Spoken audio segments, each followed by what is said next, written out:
എല്ലാം ഒരുപോലെ നിങ്ങൾ ആലോചിച്ച് ജീവിതത്തിൽ എന്തെങ്കിലും രസമുണ്ടോ?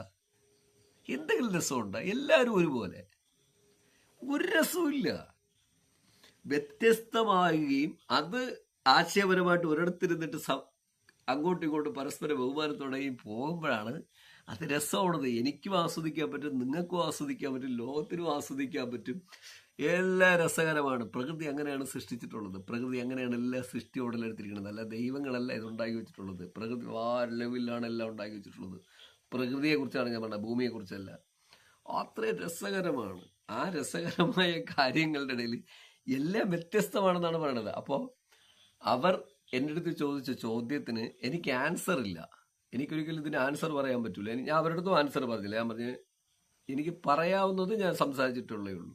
പക്ഷെ ഒരു നാൾ ഇതുപോലെയാണെങ്കിൽ എല്ലാവരും ഒരുപോലെ, ഒരു വ്യത്യാസമില്ല. ഒരുപോലെ എന്ന് പറഞ്ഞാലേ രാത്രി 12 മണിക്ക് ഒരു സ്ത്രീക്ക് വണ്ടി ഓടിച്ച് സുഖമായിട്ട് അവർക്കൊരു റിലാക്സേഷൻ കിട്ടണമെങ്കിൽ പുരുഷന് പോവാമെങ്കിൽ സ്ത്രീക്കും പോവാം.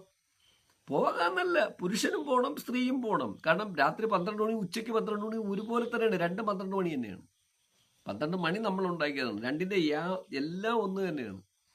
അത് പകൽ, ഇത് രാത്രി. അത് സണ്ണ് മാറി നിൽക്കുന്നു, മറ്റു കാര്യങ്ങൾ നൈറ്റ് കയറി വന്നു. സണ്ണ് പോകുമ്പോഴത്തേക്ക് ഇരുട്ട് അതിന്റെ സ്ഥലത്ത് നിൽക്കും.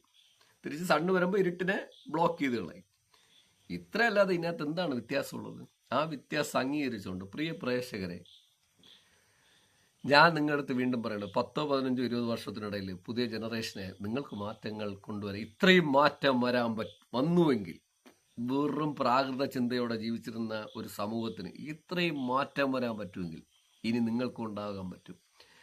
ഞാൻ കാലം ചെയ്തു പോയാലും എൻ്റെ സെല്ലുകൾ ഇവിടെ ബാക്കിയുണ്ടെങ്കിൽ നാളെ എന്തെങ്കിലും ആ സെല്ലുകൾ ക്രോഡീകരിച്ച് എന്തെങ്കിലും ഒരു സയൻസ് ഡെവലപ്പായി തിരിച്ച് ഒരു സൃഷ്ടി വന്നാൽ ഞാൻ കാണുന്ന കാഴ്ചകളെല്ലാം ഇത്രയും നല്ല കാഴ്ചകളായിരിക്കണം. ആ നല്ല കാഴ്ചകൾ കാണാൻ എനിക്ക് കഴിഞ്ഞില്ല എങ്കിലും അടുത്ത തലമുറയും അതിൻ്റെ അടുത്ത 2, 3 തലമുറയ്ക്ക് കഴിയട്ടെ എന്ന് ആശംസിച്ചുകൊണ്ട്,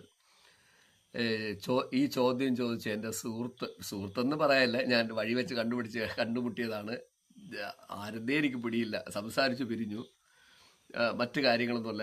അവരെ സ്റ്റേറ്റ് അറിയാം, പേരറിയാം, അതിവിടെ പറയാനും പറ്റില്ല.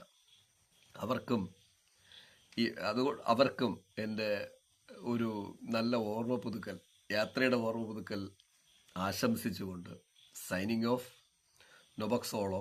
ഒപ്പം ഞാൻ നിങ്ങളുടെ അടുത്ത് പറയുന്നു, എൻ്റെ ആശയങ്ങളും എൻ്റെ കാഴ്ചപ്പാടുകളും ഇങ്ങനെയാണ്. ഇത് കേൾക്കണം നിങ്ങൾക്ക് ഇഷ്ടമാണെങ്കിൽ എൻ്റെ ചാനൽ സബ്സ്ക്രൈബ് ചെയ്യുക, ചാനൽ ലൈക്ക്